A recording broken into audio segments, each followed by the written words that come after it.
The crack of the wooden spoon against Eleanor Thomas's knuckles resounded through the small cabin, silencing the 18-year-old mid-sentence as her father's face turned crimson with rage.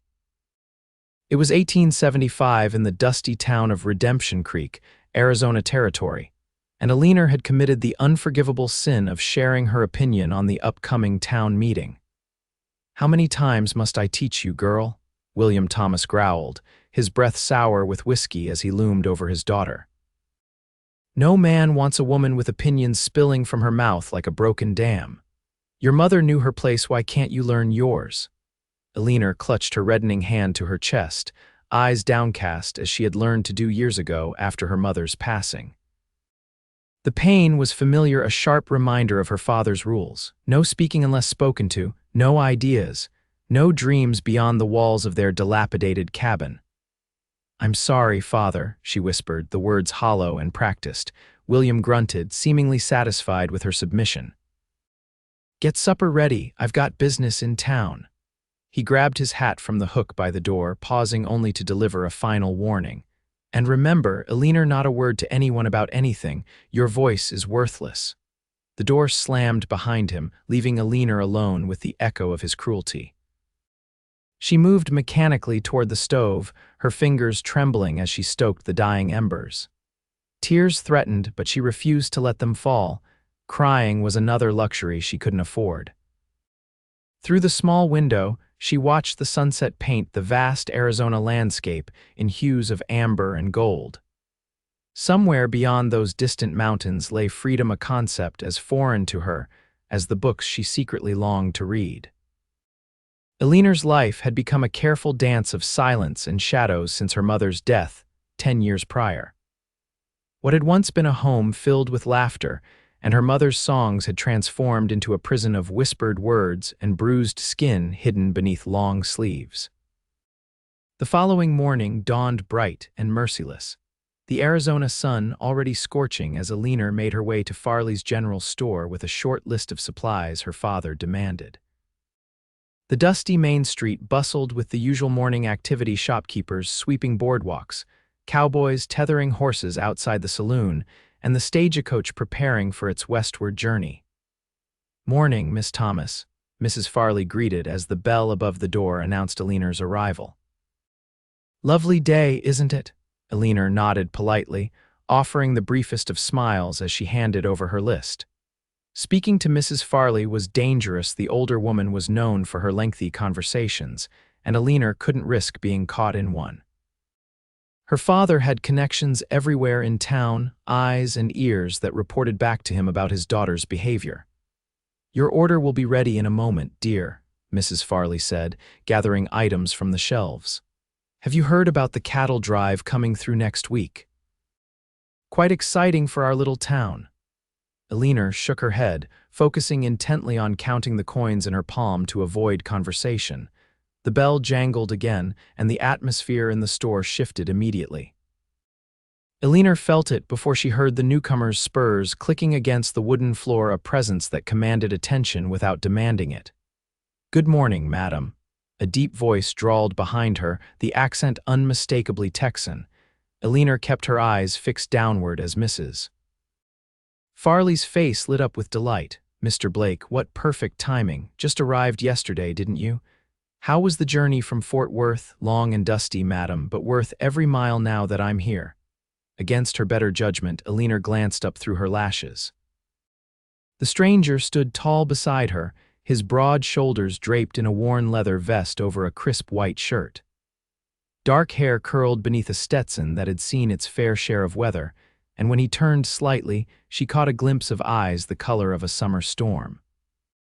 "Preston Blake," he introduced himself, extending a hand toward Eleanor with a smile that transformed his weathered face. "New foreman at the Crossroads Ranch." Eleanor stared at his outstretched hand, panic rising in her chest.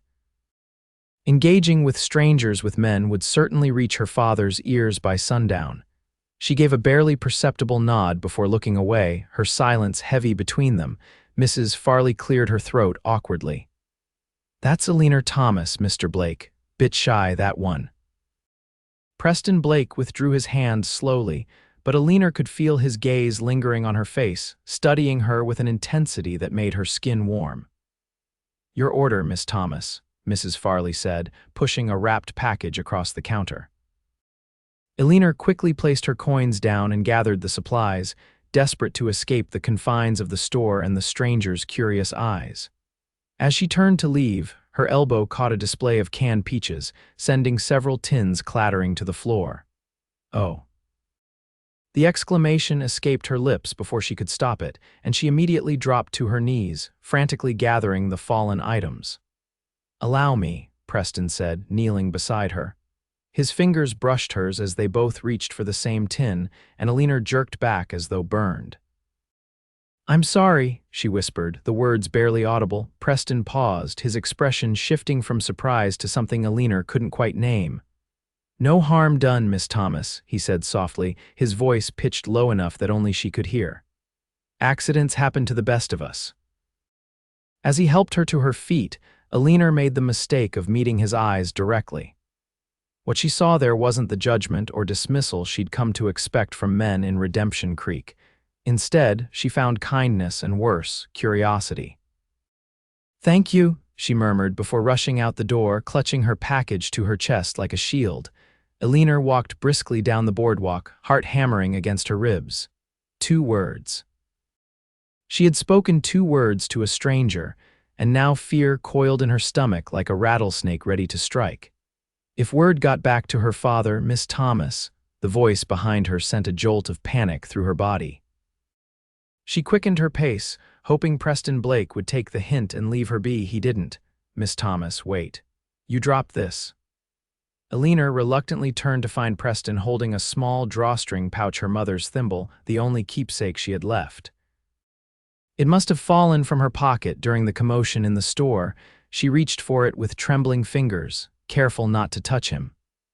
"Thank you, Mr. Blake," she said, her voice barely above a whisper as she quickly tucked the pouch away. Preston studied her face, his brow furrowing slightly. "Are you all right, Miss Thomas?" The question was so unexpected, so genuine in its concern that Eleanor nearly answered truthfully. Nearly told this stranger about the years of silence, the bruises hidden beneath her high-necked dress, the fear that accompanied her every waking moment. Instead, she nodded curtly and turned away. "If you don't mind my saying," Preston called after her, "I'd be mighty pleased to hear your voice again sometime. Something tells me you might have interesting things to say." Eleanor froze mid-step, his words striking her like a physical blow. No one had ever expressed interest in her thoughts before. No one had ever suggested her voice might be worth hearing. She didn't turn around, couldn't bear to see if he was mocking her. With shaky legs, she continued homeward, her mind replaying his words with dangerous longing. The next few days passed in a blur of chores and careful silence. Eleanor's father had been unusually preoccupied with business matters, leaving her blessedly alone for hours at a time. She used these precious moments of solitude to sit by the creek behind their cabin, daring to whisper poetry she had memorized from her mother's hidden books. It was during one such afternoon, with the Arizona sun filtering through the cottonwood trees and Eleanor reciting Wordsworth in hushed tones, that she heard the snap of a twig behind her. She whirled around, terror clenching her throat, only to find Preston Blake standing at the edge of the clearing, leading his horse by the reins. "I'm sorry," he said immediately, removing his hat. "I didn't mean to startle you. I was just riding the boundaries of Crossroads property and heard someone speaking." Eleanor scrambled to her feet, smoothing her skirts with frantic movements. She needed to leave now before anyone saw them together. "Please," Preston said, seeming to sense her intention to flee. "Don't go on my account. This seems like a peaceful spot to enjoy an afternoon." Eleanor glanced nervously toward the path leading back to the cabin. Her father wouldn't return for hours yet, according to his morning growl about business in the next town over. "It is," she admitted, the words feeling foreign on her tongue. Preston's face brightened at her response, as though she'd given him a precious gift rather than 2 simple words. "Was that Wordsworth I heard? I wandered lonely as a cloud," shock rendered Eleanor momentarily speechless. A cowboy who recognized poetry, you know Wordsworth? She asked, unable to mask her surprise. Preston chuckled, the sound warm and genuine. My mother was a schoolteacher before she married my father. She made sure her sons had education alongside ranching skills. He gestured to the spot where she had been sitting. May I join you, just for a moment? Every instinct warned Eleanor to refuse, to run back to the safety of her silent existence. Yet something about Preston Blake's earnest expression made her hesitate. My father wouldn't approve, she said finally, the admission itself a dangerous truth to share. Preston's expression darkened slightly. I've noticed you don't speak much around town. Is that your choice, Miss Thomas? Eleanor looked away, focusing on the rippling creek water. A woman's words have little value in this world, Mr. Blake. My father ensures I remember that lesson. The silence that followed her statement was heavy with unspoken understanding. When Preston finally spoke, his voice had lost its easy charm, replaced by something resolute and fierce. In my experience, Miss Thomas, those most determined to silence others usually fear what truths might be spoken. He took a step closer, keeping a respectful distance, but close enough that Eleanor could see the sincerity in his storm-gray eyes. And if you'll forgive my boldness, I'd wager your words hold more value than most. Heat bloomed in Eleanor's cheeks, unfamiliar and alarming. No one had ever spoken to her this way, as though she were a person with thoughts worth considering, not just a daughter to be seen and not heard. You don't know me, Mr. Blake, she whispered. I'd like to, he replied simply, if you'd permit it. A rustling from the path startled them both. Eleanor's heart leaped to her throat as she strained to listen, terrified her father had returned early. After several tense moments, a jackrabbit bounded across the clearing, disappearing into the underbrush. I should go, Eleanor said, gathering her courage to meet Preston's gaze directly. But thank you for listening. Preston nodded, replacing his hat. I'll be at this creek tomorrow, same time. If you happen to be reciting poetry again, I promise to announce my presence properly. The invitation hung in the air between them, dangerous, tempting, impossible. Eleanor didn't respond as she hurried back toward the cabin, but for the first time in years, something besides fear fluttered in her chest. She didn't go to the creek the next day, or the day after.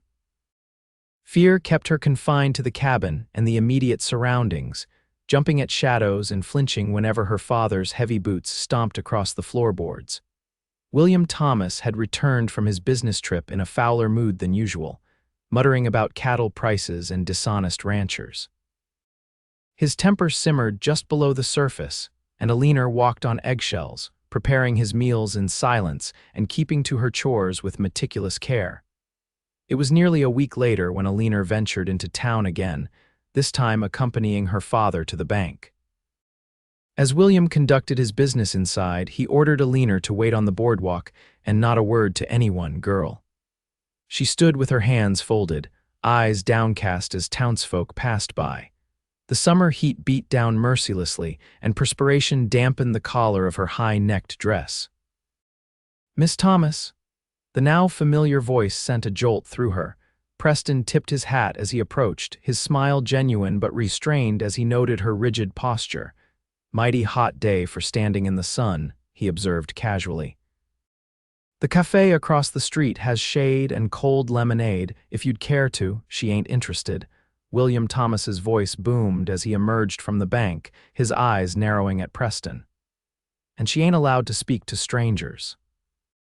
Preston straightened, his expression cooling as he assessed the older man. Mr. Thomas, I presume, Preston Blake, new foreman at Crossroads Ranch. He extended his hand, which William ignored. I know who you are, William growled. Working for that Eastern money man who thinks he can change how ranching's done round here. He grabbed Eleanor's arm roughly. Come along, girl. Eleanor stumbled slightly as her father pulled her away, shame burning her cheeks as several passers-by stopped to watch the scene unfold. Sir, Preston called after them, his voice carrying across the street. In Texas, we believe in treating ladies with respect. William Thomas whirled around, his grip tightening painfully on Eleanor's arm. And in Arizona territory, we believe in minding our own business. My daughter ain't your concern, Cowboy. The confrontation drew more attention from townspeople, who watched with undisguised interest. Eleanor kept her gaze fixed on the dusty street, mortification washing over her in waves. "Let go of her arm," Preston said quietly, the steel in his voice unmistakable. "You're hurting her." For a moment, Eleanor thought her father might strike Preston right there in the middle of town. Instead, William released her with a shove that sent her stumbling backward. "Get in the wagon," he ordered. "Now," Eleanor obeyed, climbing onto the wooden seat with trembling hands. As her father rounded the wagon to the driver's side, Preston stepped forward. "Miss Thomas," he said, his voice pitched for her ears alone. "Everyone deserves to be heard, remember that." Before she could respond, her father cracked the reins, and the wagon lurched forward. Eleanor didn't dare look back, but Preston's words echoed in her mind all the way home. The punishment came swiftly once they reached the cabin. A backhand across her face sent Eleanor sprawling to the floor, her cheek throbbing as William Thomas towered over her. "You've been talking to that cowboy, haven't you?" he snarled, yanking her up by her arm. "After everything I've taught you about keeping your worthless thoughts to yourself." "No, father, I swear." Another blow cut off her protest. "Don't lie to me, girl. I see how he looked at you. What have you been telling him?" William's face contorted with rage as he shook her. "What have you said about me?" "Nothing," Eleanor cried, tears streaming down her face. "I've said nothing." William threw her against the wall, his breathing heavy as he paced the small cabin. "You're just like your mother, thinking you're too good for this life, filling your head with fancy ideas." He pointed a trembling finger at her. "I won't have it, Eleanor. I won't have you shaming me with your loose tongue." Eleanor slid down the wall, tasting blood where her lip had split. Fear coursed through her veins, but something else sparked alongside it, a small, defiant flame that refused to be extinguished. "Mother wasn't ashamed of her voice," she whispered, the words escaping before she could stop them. William froze, his face draining of color before flushing crimson again. "What did you say to me?" Eleanor's heart pounded so hard she thought it might burst from her chest, but she couldn't take back the words now. "She read to me, she sang, she spoke her mind. And look where it got her," William roared. "Dead and buried while I was left with a useless daughter who can't learn her place." He grabbed her by the hair, dragging her toward the small room that served as her bedroom. "You'll stay in here until you remember how to be silent," he growled, shoving her inside and slamming the door. The sound of the external latch falling into place confirmed her imprisonment. Eleanor curled into a ball on her narrow bed, her body aching from the assault. Through the small window, she could see the sun beginning its descent toward the western mountains. Soon darkness would fall, and with it, the crushing weight of her reality. Her father's heavy footsteps receded, followed by the slam of the front door and the sound of the wagon rolling away. Heading to town, no doubt, to drown his rage in whiskey at the saloon. Eleanor touched her swollen lip gingerly, wincing at the pain. She had endured beatings before, but something felt different this time. Preston Blake's words had awakened something inside her, a dangerous yearning for a life where her voice mattered. With trembling fingers, she reached beneath her mattress, extracting the small pouch containing her mother's thimble. Clutching it to her heart, she allowed herself to imagine, just for a moment, what freedom might feel like. The sound of approaching hoofbeats jolted Eleanor from her thoughts. Had her father returned already?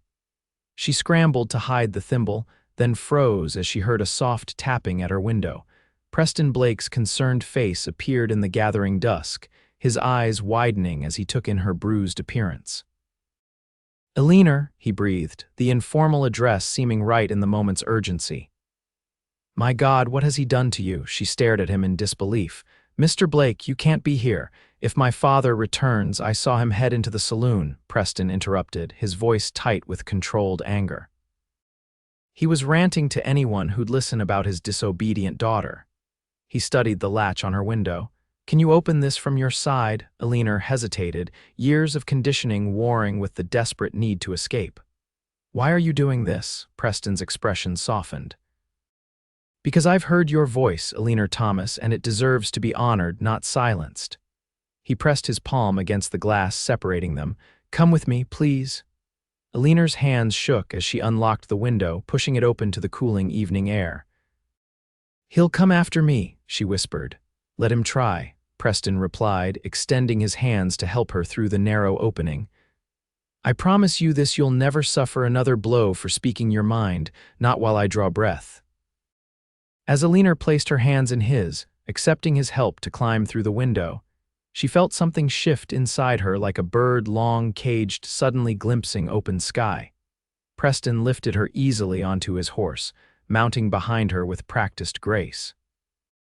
"Hold tight," he murmured, his arms encircling her as he took the reins. As they rode away from the cabin that had been her prison for so long, Eleanor found herself leaning back against Preston's solid chest, drawing strength from his unwavering presence. "Where are we going?" she asked, her voice growing steadier with each passing moment. "Crossroads Ranch," Preston answered. "My employer, Mr. Harrington, is a fair man with no patience for bullies. You'll be safe there while we figure out what comes next." The phrase, "what comes next," hung in the air between them, full of possibility and terror in equal measure. Eleanor had never imagined a future beyond her father's control. The concept was as vast and unknown as the starlit sky above them. "I don't know how to be free," she confessed, the words catching in her throat. Preston's arms tightened slightly around her. "Freedom isn't something you need to learn, Eleanor. It's your birthright. The rest, well, we'll figure that out together, if you'll allow me to help." They rode in companionable silence for several miles, the steady rhythm of the horses' hooves and the vast Arizona night wrapping around them like a protective cloak. When the lights of Crossroads Ranch appeared in the distance, Eleanor felt a curious mixture of apprehension and hope swell within her chest. "Tell me something, Eleanor," Preston said softly as they approached the ranch house. "What do you want most in this world, if you could have anything at all?" Eleanor considered his question carefully, savoring the luxury of being asked her opinion. "To never be afraid to speak again," she answered finally. "And to learn. My mother taught me to read, but there's so much I don't know." Preston nodded, satisfaction evident in his voice. Both worthy goals and both within reach now. He dismounted first, then reached up to help her down, his hands gentle at her waist. "Ready to start your new life?" As Eleanor's feet touched the ground, she looked up at Preston's face, illuminated by the warm glow spilling from the ranch house windows. "Why did you come back for me?" she asked, needing to understand the risk he had taken. Preston brushed a gentle thumb across her cheek, carefully avoiding the bruise blooming there. "Because from the moment I heard you whispering Wordsworth by that creek, I knew you were someone extraordinary, Eleanor Thomas, someone worth fighting for." The weeks that followed transformed Eleanor in ways she had never imagined possible. Mr. Harrington, the Boston businessman who owned Crossroads Ranch, proved to be a compassionate employer who offered her a position as a housekeeper after hearing her story. His wife, a forthright woman with progressive ideas about women's education, immediately took Eleanor under her wing. "Nonsense," Mrs. Harrington had said when Eleanor tried to express her gratitude.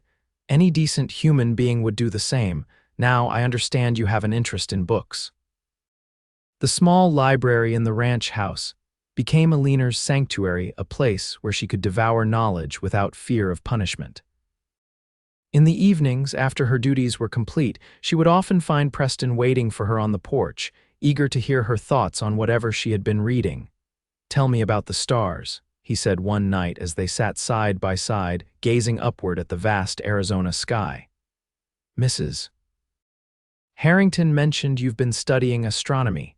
Eleanor smiled, still marveling at the freedom to speak without consequence. "Did you know that the light we see from some stars began its journey before either of us was born? By the time it reaches our eyes, the star itself might not even exist anymore." Preston chuckled, the sound warming her more than the shawl draped across her shoulders. "Are you saying I'm admiring ghosts?" "Beautiful ghosts," Eleanor corrected, allowing herself to lean slightly against his solid frame. "Remnants of something magnificent that once existed." Preston's hand found hers in the darkness, his calloused fingers entwining with her own. "Like you," he said softly. "A bright light emerging from the past." The comparison made Eleanor's heart flutter in a now familiar way. Over the weeks, her feelings for Preston had deepened from gratitude into something far more complex and thrilling. His patience, his genuine interest in her thoughts, and his unwavering respect had awakened emotions she had never dared acknowledge before. "My father came to the ranch again yesterday," she said, her voice steady despite the subject. William Thomas had attempted to reclaim his daughter multiple times, each effort thwarted by the ranch hands and Mr. Harrington's influence with the local authorities. Preston tensed beside her. "Did he threaten you?" "No," Eleanor sighed. "He seemed different, smaller somehow." "Sheriff Jenkins was with him this time. Apparently they've received my petition for emancipation." At 21, Mrs. Harrington had explained, Eleanor could legally free herself from her father's control, a process they had initiated immediately. "And," Preston prompted gently. "He's not contesting it," Eleanor said, still surprised by this development. "The sheriff said he seemed resigned. He's selling the cabin and moving to California." Preston was quiet for a long moment, his thumb tracing circles on the back of her hand. "How do you feel about that?" The question was typical of him, always concerned with her feelings, her thoughts, her desires. It was one of the countless reasons she had fallen in love with him. "Relieved," she admitted. "And sad in a way I can't quite explain. He's still my father despite everything." "Your capacity for compassion astounds me, Eleanor Thomas," Preston said, lifting her hand to his lips for a gentle kiss that sent warmth cascading through her body. "It's your influence," she replied, gathering her courage to meet his gaze directly. "You showed me that strength doesn't have to come from cruelty, that a man can be powerful without using that power to dominate." Preston's eyes darkened as he studied her face in the moonlight. "Eleanor," he began, his voice rough with emotion. "These past weeks, hearing your voice grow stronger each day, watching you reclaim your life, it's been the greatest privilege of my existence." Eleanor's breath caught as Preston shifted to face her fully, still holding her hand in his. "I know it might be too soon," he continued, uncertainty creeping into his normally confident tone. "You've only just begun to discover who you are without your father's shadow looming over you, but I need you to know that he paused, swallowing hard. "I've fallen completely in love with you, Eleanor, with your mind, your courage, your heart." The confession hung in the night air between them, honest and vulnerable. Eleanor felt tears prick her eyes, not from sadness, but from the overwhelming joy of being truly seen and valued. "Preston," she whispered, his name a prayer on her lips. "When I was locked in that cabin after my father beat me for speaking to you, I realized something important." She reached up, her fingers tracing the strong line of his jaw with newfound boldness. "I realized that a life without my own voice wasn't really living at all.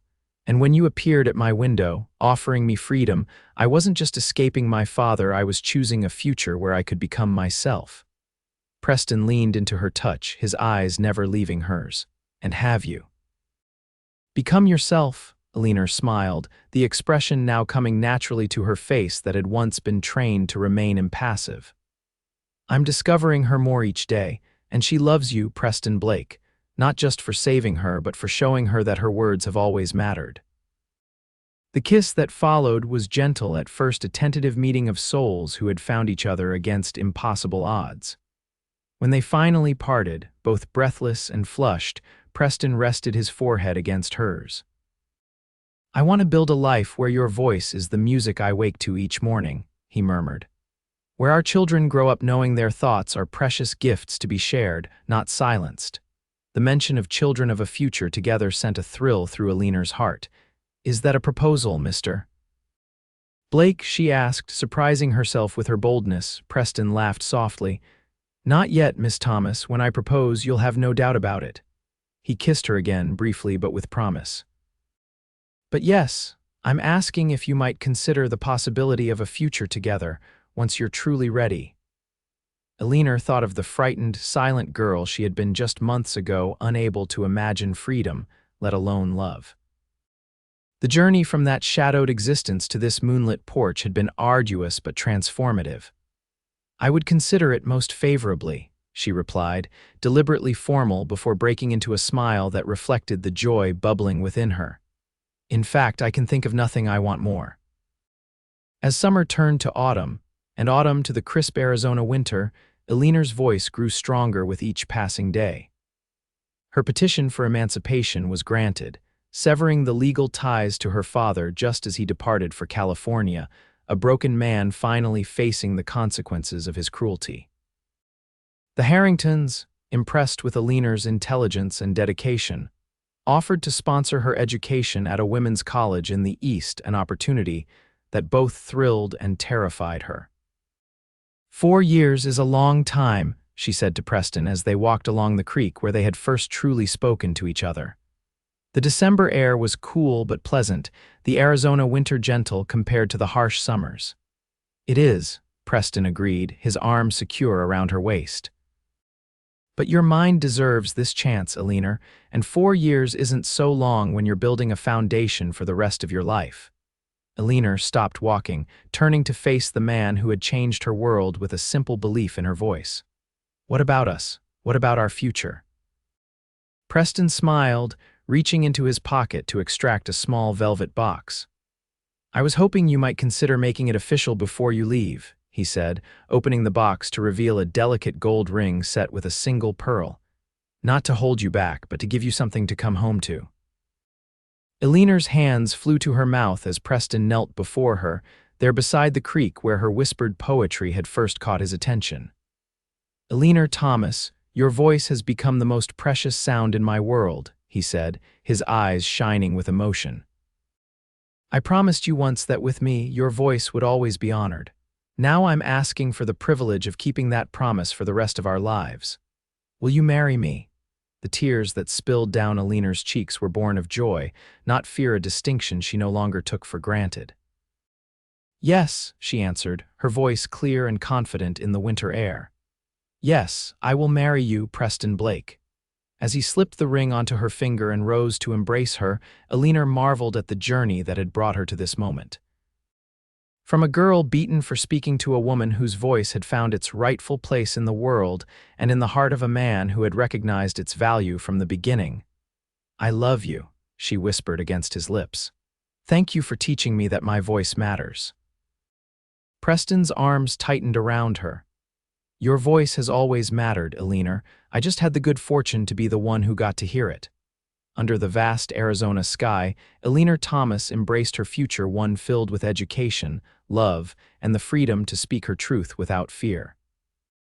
The silence that had once defined her existence had been replaced by the music of her own voice, honored and cherished by the man who had helped her find it.